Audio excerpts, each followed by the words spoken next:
बिस्मिल्लाहिर्रहमानिर्रहीम। जी पहले तो मैं सैयद शाहिद इकराम साहब का वो ग्रेटफुल कि जिस तरह वो अपने चैनल के थ्रू सियालकोट बिज़नेस कम्युनिटी और पाकिस्तान बिज़नेस कम्युनिटी के जो इश्यूज़ हैं इनमें Sialkot chamber of commerce industry का जो व्यू पॉइंट आप सब तक पहुँचाते हैं। तो जैसे कि आज का जो टॉपिक है जिस पे ये यहाँ पे तशरीफ़ लाए हैं कि जो गवर्नमेंट ने जो लग्जरी आइटम्स पे एज़ पर द लिस्ट उन्होंने जो बैन की हैं, तो मैं समझता हूँ कि we stand with our government कि जो उन्होंने डिसीजन लिया है, क्योंकि इस समय जो कोई भी ऐसा इंडस्ट्री रॉ मटेरियल और जो इंडस्ट्रियल जो सेमी फिनिश प्रोडक्ट्स हैं इस कैटेगरी में नहीं आती। So this is right time कि अभी हमें इंपोर्ट सब्स्टिट्यूशन इंडस्ट्री की तरफ जाना चाहिए, हमें रिवर्स इंजीनियरिंग की तरफ जाना चाहिए,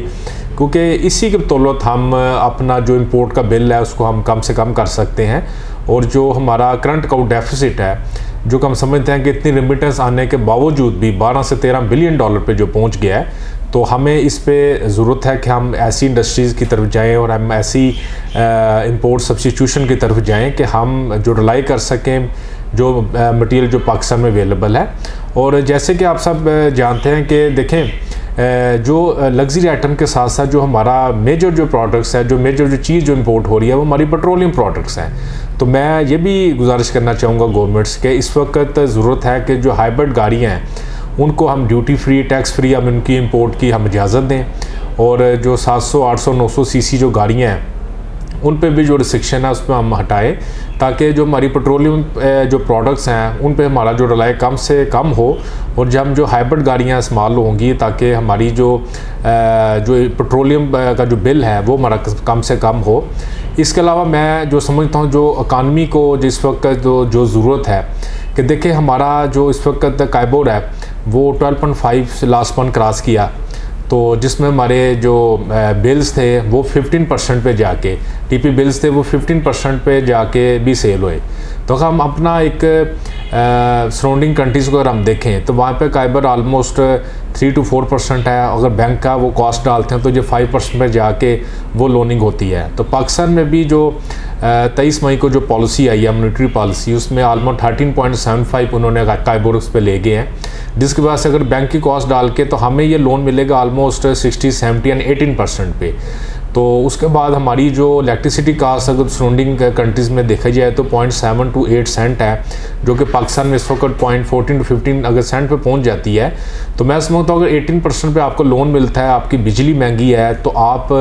किस तरह इंडस्ट्री को प्रमोट कर सकते हैं, किस तरह नई इंडस्ट्री लगेगी यहाँ पे। जो ऑलरेडी एस्टेब्लिश इंडस्ट्री है वो तो किसी ना किसी तरीके से चली जाएगी, मगर जो न्यू इंडस्ट्रीज़ है, नया इंडस्ट्री को लगाना चाहता है, उसके लिए ये बड़ा एक प्रॉब्लम है। आपका लोन महंगा है, आपकी बिजली महंगी है, तो अगर नई इंडस्ट्री नहीं लगेगी तो आपकी जॉब क्रिएशन नहीं होगी। तो इस पे हमें ज़रूर काम करने की ज़रूरत है कि अगर आपका काइबोर ऊपर जाता है, अगर आपकी लोनिंग ज़्यादा होती है, तो सबसे जो बड़ा बोरोर है वो तो गवर्नमेंट इटसेल्फ है। अगर 1% भी आपका ये इंटरेस्ट रेट बढ़ता है तो 250 से 300 बिलियन जो है गवर्नमेंट पे ये बोझ पड़ जाता है। तो अगर आपका काइबोर 5% पे होता है, तो अगर हम 10% का इसमें देखें गैप अगर हमारा आता है, तो देखें सालाना गवर्नमेंट 2 से 3 हज़ार बिलियन ये आप इसमें आप इंटरेस्ट बचा सकते हैं। तो इसमें मेजर्स डिफरेंट किस्म के हम ले सकते हैं। देखें जो काइबोर है उसके ऊपर हम टैक्स लगा के गवर्नमेंट अपनी जो है खर्चे कम से कम इसमें कर सकती है, जो उसका इंटरेस्ट है वो कम से कम इसमें वो यूज़ कर सकती है। इसके अलावा हमारा जो कॉर्पोरेट जो टैक्स है ये इस पे भी सुना है कि अभी FPR ने जो ऑलमोस्ट 1100 अरब रुपए का इजाफी टैक्स का उन्होंने जो प्लान किया है, जो कि सालाना टैक्स ऑलमोस्ट हमारा 7000 अरब पे पहुंच जाएगा। तो मैं समझता हूँ जो कॉर्पोरेट टैक्स की भी बात कर रहे हैं कि उसको हम इंक्रीज़ करेंगे, तो 10 से 15 साल पहले की बात है कि ये उस पर प्लान किया गया था जो कॉर्पोरेट टैक्स ऑलमोस्ट 25% पे होगा,